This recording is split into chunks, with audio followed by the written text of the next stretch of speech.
She dialed me in tears at 3 a.m. begging me not to open a certain message. But it was already too late. The phone vibrated once, twice, then it started to ring. Insistent like a drill through my half-sleep. I barely registered the time, 3 a.m. when I grabbed it from the nightstand. The light from the screen lit up the dark room in a cold, surgical way, making everything look unreal. Ashley calling. I swiped to answer, pressing the phone against my ear. I didn't even get the chance to say anything. Sobbing. Violent, ugly sobs like she was choking on her own spit. Then a broken voice. Mike, oh my God. Please, please don't open the message. Please, I love you, don't look. Please. I sat up, blood pounding in my ears so loud I could barely hear her.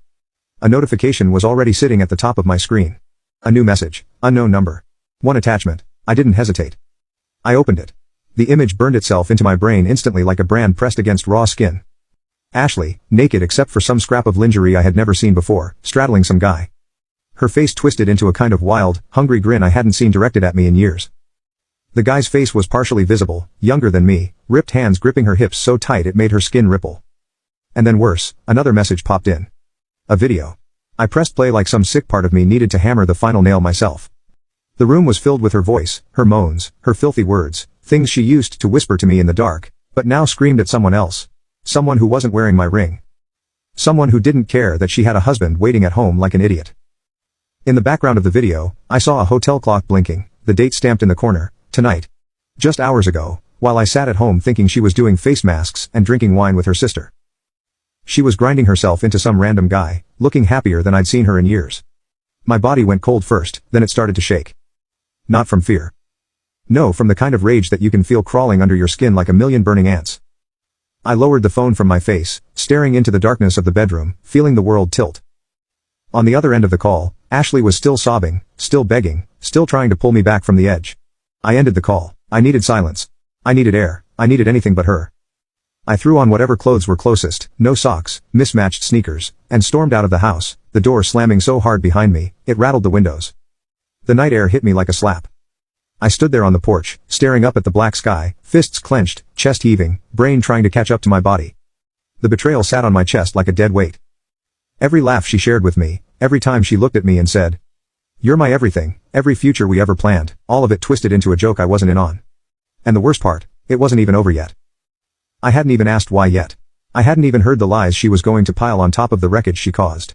But I would, and God help her when I did. I didn't know where I was driving, until I was already halfway across town, the city lights smearing across the windshield like bleeding wounds. My hands were so tight on the steering wheel that my arms went numb, but I didn't care. I needed movement. Standing still would mean thinking. Thinking would mean feeling. And I wasn't ready for that yet. Somewhere between the gas station and an abandoned mall, my phone buzzed again. Ashley, another call. I let it ring until it died. Then another message. Mike, please come home. We need to talk, I can explain. I swear it wasn't supposed to happen. Explain what? How she mounted another guy, like some heat-starved teenager, while I worked overtime to save for our dream vacation. How she moaned and clawed at some stranger like a woman possessed while telling me she was tired and needed space. I laughed, a real broken, ugly sound that scared even me. I finally pulled into an empty parking lot, killed the engine, and sat there breathing like I'd just sprinted miles. I stared down at the last few texts she'd sent over the past week, the ones that now read like jokes. Love you, Bobart. Can't wait to see you when I get back. You're the best thing that ever happened to me. Was I? Was I the best thing or just the safest option? Some doormat to come home to once she'd scratched whatever itch she needed to. My phone buzzed again, and this time something inside me cracked. I answered, Mike, please, please listen. She launched in immediately, voice raw and pitiful. I didn't say a word, just listened. You don't understand, she gasped. It was a mistake, I didn't even know what I was doing. I was drunk, it was a stupid dare. It didn't mean anything, Mike. You have to believe me, didn't mean anything. Someone sure cared enough to film it. Someone sure cared enough to leak it to me like a goddamn nuke dropped right in my lap. I still said nothing. I wanted her to hear the silence. I wanted her to drown in it. She kept babbling, throwing out every excuse like a panicked criminal, trying to build a time machine from their own lies. He's nobody, it's not even serious. I was thinking about you the whole time. I swear to God, Mike, please, please come home. The tears sounded real, but so did her laughter in that video. Finally, when she realized I wasn't going to talk, she snapped. Her whole tone flipped like a switchblade opening in the dark. If you're going to be a child about it, maybe you're not the man I thought you were. There it was, the real Ashley, the one hiding behind all the baby I love yous and you're my whole world. I hung up. The rage boiled over. I slammed my fist into the steering wheel until the horn screamed into the empty night. I didn't stop until my knuckles split open, until pain overtook the tidal wave inside me. I looked down at my bloody hand, and all I could think was, this is what loving her got me. Blood, silence, ashes, where my future used to be. And deep inside, something darker whispered, you're just getting started. By the time I pulled into the driveway, the sky was starting to bleed gray with the first hint of morning. I sat there for a second, engine idling, staring at the front door like it was some kind of mouth ready to swallow me whole. Her car was there, of course it was. She was waiting for me, probably rehearsing her lines, picking the right lies, the right amount of tears, the right way to tilt her head, so I might still somehow pity her. I killed the engine, grabbed the steering wheel once, hard, like I could somehow brace myself for what was about to happen, and got out. The porch light flickered overhead, fitting. When I opened the door, the house smelled different, not like home, like fear and fake vanilla candles and desperation. Ashley was standing in the living room, barefoot, hair a mess, makeup smeared from crying. She clutched a crumpled tissue in one hand like it was some kind of shield. The second she saw me, her face crumpled again, and she rushed toward me.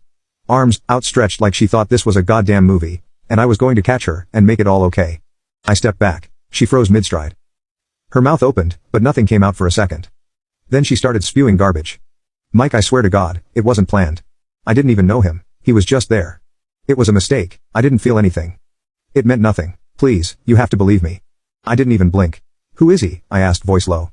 Her mouth opened and closed like a dying fish. Then he's nobody, just some guy from the bar. I don't even know his last name. I could see it all over her face, the way her eyes darted, the way her voice pitched up just a little too high. She knew exactly who he was. And she was still choosing to lie to my face, even now, even when she had nothing left to lose. You're a better liar when you're drunk, I said, stepping around her toward the kitchen. She flinched like I slapped her. I grabbed a glass from the cabinet with shaking hands, filled it with water, and downed it, even though it tasted like sand in my mouth. Behind me, she started again, the words getting sharper now. What? You think you're some perfect husband? You think you're so easy to love? Maybe if you paid more attention to me, I wouldn't have been looking somewhere else. There it was, the knife straight to the gut. She wasn't sorry, she was blaming me. I turned around slowly, glass still in hand. You want me to apologize for your cheating? I said, voice deadly calm. Is that the game we're playing now? She looked like she wanted to say yes. Instead, she burst into tears again, louder this time, like volume could somehow erase what she'd done. I was drunk, Mike. I didn't mean for it to happen. You don't know what it's like feeling unwanted. Invisible. I barked a laugh so bitter it hurt my own ears. You were the center of my goddamn universe, Ashley. I worked 2 jobs to give you everything you said you wanted. I missed birthdays, anniversaries, nights with friends for you. And you repay that by letting some random dude raw dog you in a hotel room. She flinched again. Good, I wanted her to feel it. I wanted her to choke on it. For the first time since the nightmare started, she didn't have anything to say. Just stood there small and shaking in the ruins she made. I put the glass down with a hard clack. You don't love me, I said quietly. You just loved having someone around to worship you. Her mouth moved, but no words came out, only more tears. I walked past her to the stairs. Where are you going? She choked. Packing, I said. You can stay and rot in this house. It already smells like betrayal anyway. I didn't look back. Not even when she collapsed onto the floor behind me, sobbing like the victim in a story she wrote herself. I stormed upstairs 2 at a time, my mind a whirling mess of rage, disgust, and something colder, sharper, settling into my bones. It was over. There was no coming back from this. I wasn't that guy, the one who'd pretend it never happened. Who'd let her sweet talk her way back into our bed, while some stranger's fingerprints still clung to her skin. In the bedroom, the life we built stared back at me. Photos on the wall, laughing vacations, anniversaries, birthdays, the bed we picked out together, the soft throw blanket she insisted we needed, the little dresser I put together by hand. Everything was soaked in lies now. Everything smelled like someone else's sweat. I yanked the biggest duffel bag from under the bed, and started throwing clothes into it, not carefully, not thoughtfully, fistfuls at a time, like the faster I moved, the faster I could peel her filth off me. Downstairs, I could still hear her crying. But there was something else too, the low, quick rhythm of her texting. I froze for a second, then something ugly twisted inside me. I dropped the clothes, crossed the room in 2 steps, and grabbed my phone off the nightstand.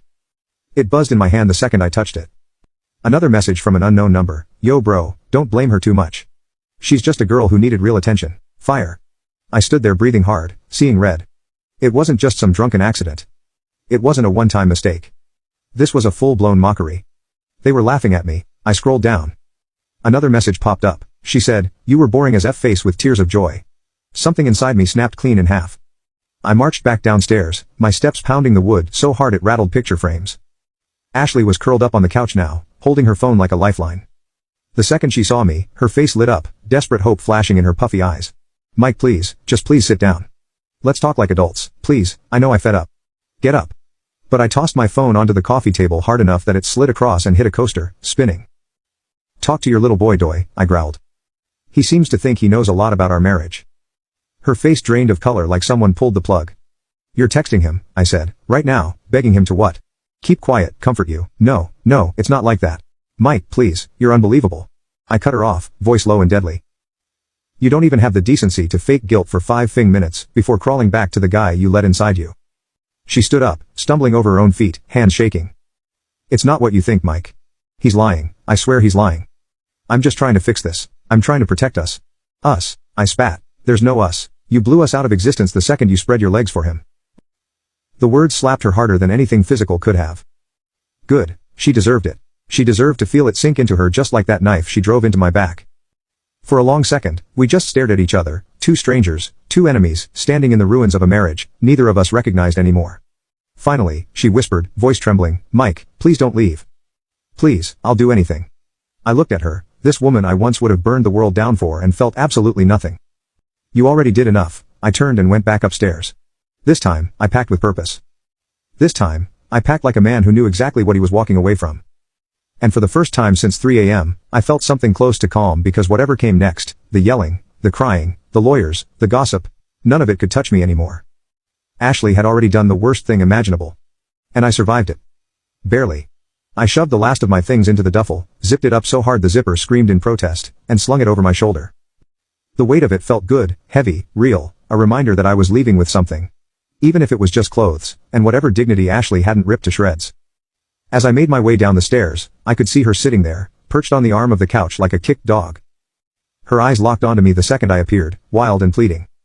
She jumped up, blocking the front door like her tiny body could actually stop me. Mike, please don't go. We can fix this, we can go to therapy. We can, I'll block his number. I'll do anything, I'll change. I swear to God, you mean everything to me. It was almost funny. A week ago, those words would have broken me. Now, they just sounded cheap, like she found them in a fortune cookie. I dropped the bag by the door and crossed my arms, staring her down. You don't even regret it, I said. You regret getting caught. Her mouth opened to argue, instinct probably, but then she stopped. Her shoulders sagged. For a flicker of a second, the real Ashley came out, not the crying, desperate one, not the apologetic mask she threw on for sympathy. The cold, selfish one, the one who chose to do this. You're right, she whispered. I don't regret it. I blinked. She must have seen something in my face, because she straightened her spine, chin lifting like she was daring me to hit back. You were boring, Mike, she spat, the venom dripping now. You stopped being exciting a long time ago. All you cared about was work, and paying bills, and saving for a future that I didn't even want anymore. Each word felt like a hammer to the chest, not because it hurt, not anymore. But because it showed me exactly who she had become. And what I said, voice low, some random loser made you feel alive again. Her lip curled. At least he made me feel wanted. There it was, the death blow, the final knife twisted deep. For a moment, the world tilted. A wave of pure, blinding anger crashed through me so hard that I actually took a step forward before I caught myself. I could have screamed. I could have thrown something, smashed the coffee table, punched a hole in the wall like some cliché you see in bad movies. Instead, I did the one thing she didn't expect, I laughed. A deep, raw, hollow sound that echoed through the room and made her flinch. You think he wants you, I said, shaking my head. He wanted a body, a cheap, easy and you gave it to him. Congratulations, Ashley. Her face crumpled just for a second before she smoothed it back into that brittle, angry mask. Get out, she hissed. If you're so perfect, go. No one's stopping you. No one ever could, I said, grabbing my bag and yanking the door open.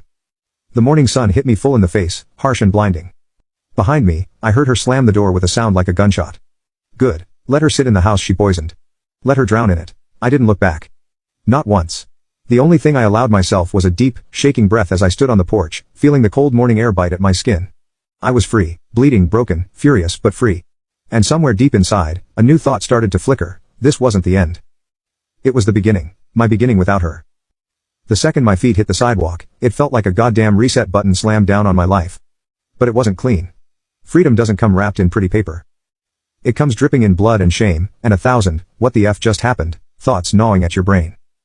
I threw my bag into the trunk, slammed it shut, and sat in the driver's seat, staring at the steering wheel like it might tell me what to do next. Where do you go when your entire life burns down at 3 a.m.? I had no plan, no friends nearby. I could crash with family, too complicated. They'd want explanations. They'd ask the wrong questions, the kind that cut deeper than Ashley ever could. So I just drove, nowhere in particular. Miles bleeding into miles. The road stretching out like an escape tunnel I wasn't sure I deserved. At some point, I pulled into a crappy motel on the edge of town. The kind of place you wouldn't even look twice at, unless you were desperate, or running from something. The guy at the front desk didn't even blink when I handed over cash, just slid me a key without a word. Room 107 smelled like bleach and bad decisions. I dropped my bag on the floor and sat on the edge of the bed, elbows on my knees, head in my hands. And that's when it finally hit. The betrayal, the cold, disgusting truth that no matter how many miles I put between me and that house, she was still in my head, her laugh, her touch. The way she used to curl up against me at night, and murmur that I was her safe place. All of it infected now, all of it fake. I sat there for hours, didn't cry, didn't scream, just existed like a ghost in a stranger's body. My phone buzzed somewhere deep in my bag. I ignored it. Buzz, buzz, buzz. Finally, I dragged it out and checked. 20 missed calls, 14 voicemails, 35 text messages, all from her. I didn't even bother opening them. I deleted every single one without listening or reading. If she wanted to beg, if she wanted to rage, if she wanted to play victim, she could do it to the empty walls of that house.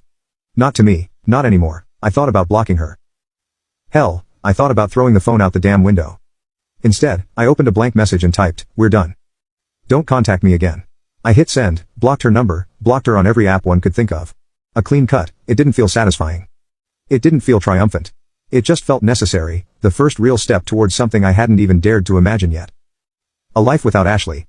A life where I wasn't the backup plan, the safety net, the boring guy she settled for, until something better walked by. And sitting there in that shitty motel room, with the taste of dust and old dreams in the air, I made a vow to myself, I will never let anyone make me feel this small again. Not ever. The morning hit me like a slap. No dreams, no rest. Just the same grim motel walls and a pounding headache that felt stitched into the back of my skull. I sat up slowly, blinking into the dirty light filtering through the stained curtains. Today wasn't about feelings, today was about war. I googled a lawyer before I even brushed my teeth. Filing for divorce, it sounded so clean on paper, like you just signed a few sheets, clicked a button, and poof, your life rewrites itself.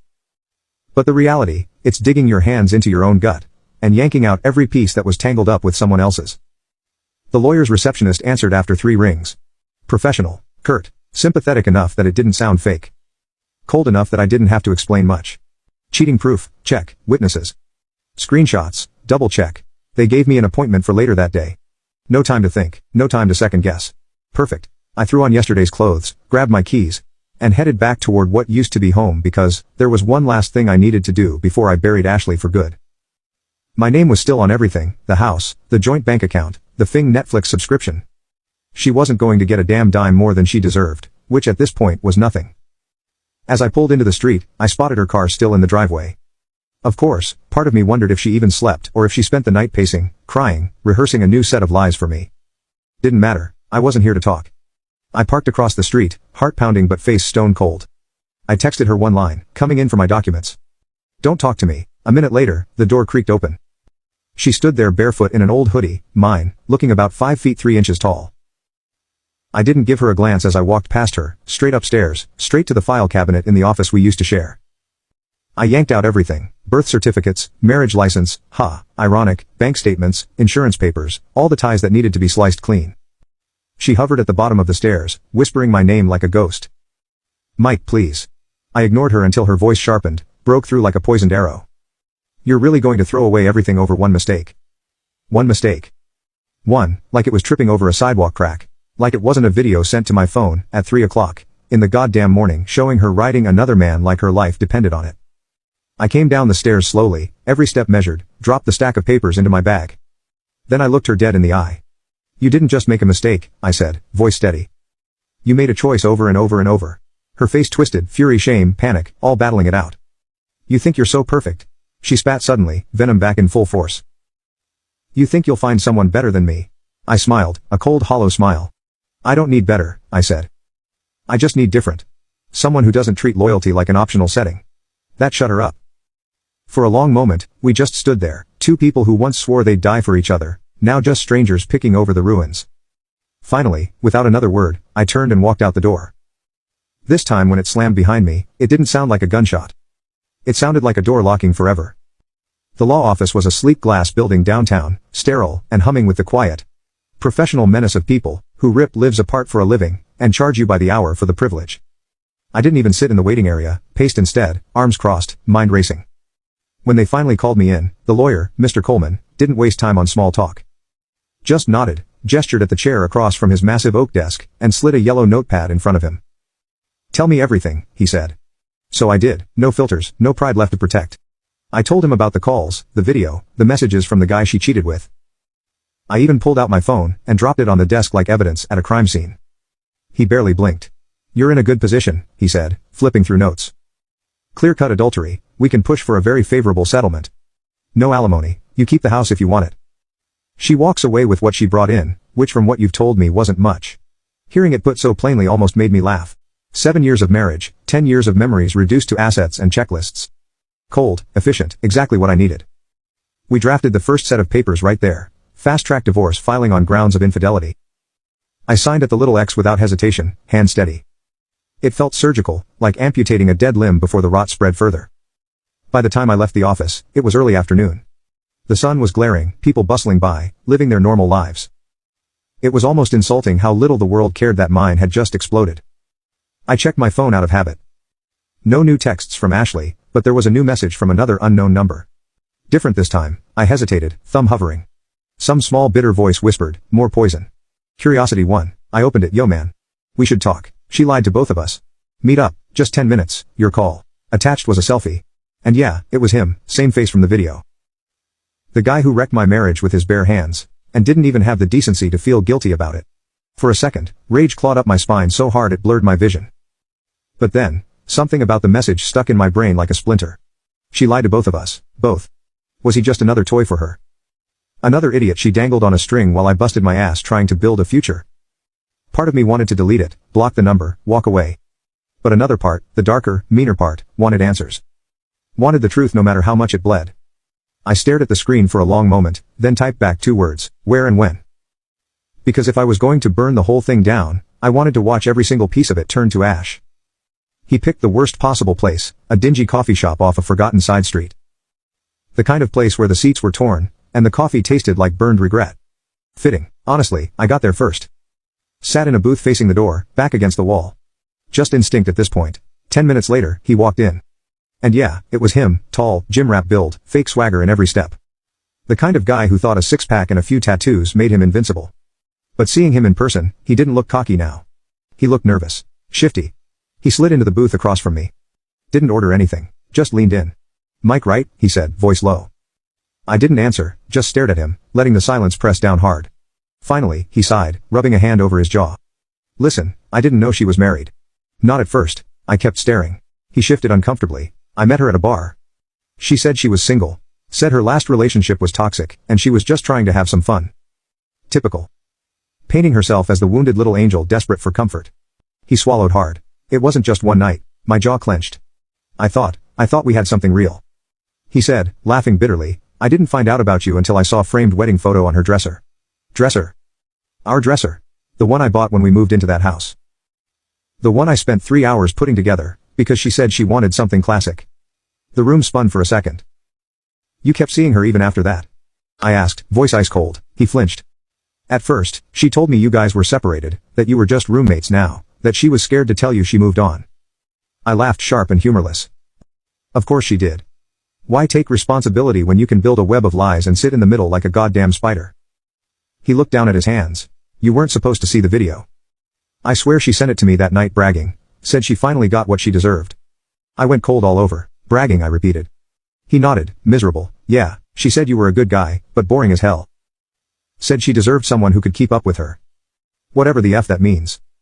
Every word felt like another punch to the gut. Ashley hadn't just cheated, she celebrated it, rubbed it in, mocked everything we had with a stranger she barely knew. I leaned back in the booth, feeling something inside me settle. Not peace exactly, but something close. Clarity. He finally looked up, desperate. "I'm sorry man, for real, I didn't know if I had it." "You didn't wreck my marriage," I interrupted. "She did." He blinked, and it was true. He was a symptom, she was the disease. We sat in silence for a minute. Two men who should have been enemies, but were really just collateral damage in the same wreck. Finally, I stood up. No hard feelings, I said. But stay the F out of my life. He nodded, ashamed. I walked out without looking back. The sun was starting to set, bathing the broken city in blood-red light. Fitting, I thought. Everything was dying. But something new, something meaner, stronger was clawing its way up through the ashes inside me. And for the first time in a long time, I didn't feel afraid of what came next. The motel room felt different when I came back that night. Still smelled like bleach and cheap soap. Still had that busted lamp in the corner. But something in me had shifted. Maybe it was hearing it straight from the guy. Maybe it was seeing so clearly what Ashley really was. Or maybe it was just realizing that no matter how bad it hurt, I survived it. I sat on the edge of the bed, stared at my packed duffel bag, and realized I wasn't running anymore. I was starting over. It wasn't going to be clean. It wasn't going to be fast. Some wounds don't heal nice and neat. They leave jagged scars that catch on your clothes and bleed when you least expect it. But scars are better than open wounds. Scars mean you lived through the fire. In the following days, everything moved fast. Papers filed, joint accounts closed. A for sale sign hammered into the front lawn of the house we once called ours. I didn't stay to watch it rot. I found a small one-bedroom apartment across town. Tiny, ugly, but it was mine alone. The nights were hard at first. The silence, the spaces in the bed where she used to sleep, the muscle memory of reaching for someone who wasn't there anymore. But slowly, agonizingly, slowly, I stopped reaching. I built new routines, new habits, new parts of myself. I reconnected with old friends, the ones I pushed away because Ashley always had plans, or wasn't feeling social. I picked up boxing again, the thing I gave up because she said it was a waste of time. I started laughing without flinching at the sound of my own happiness. Ashley tried to reach out a few times through mutual friends. Crocodile tears. She made a mistake. She misses you. She's changed. I didn't respond. Not once. Because I realized something she never could. Real love doesn't humiliate you. Real love doesn't make you beg for respect. Real love doesn't leave you broken at 3 a.m., with a picture you can't erase burned into your mind. If you're sitting there reading this, wondering if you should stay with someone who betrays you, here's your answer. Don't. If they loved you, they wouldn't have done it in the first place. No amount of crying, begging, or blaming you changes the truth. They chose to destroy you. You owe it to yourself to choose survival. Walk away, walk through the fire. Let it burn everything fake and rotten off you. You'll be scarred. You'll hurt like hell, but you'll be free. And that freedom, it's worth every second of the pain.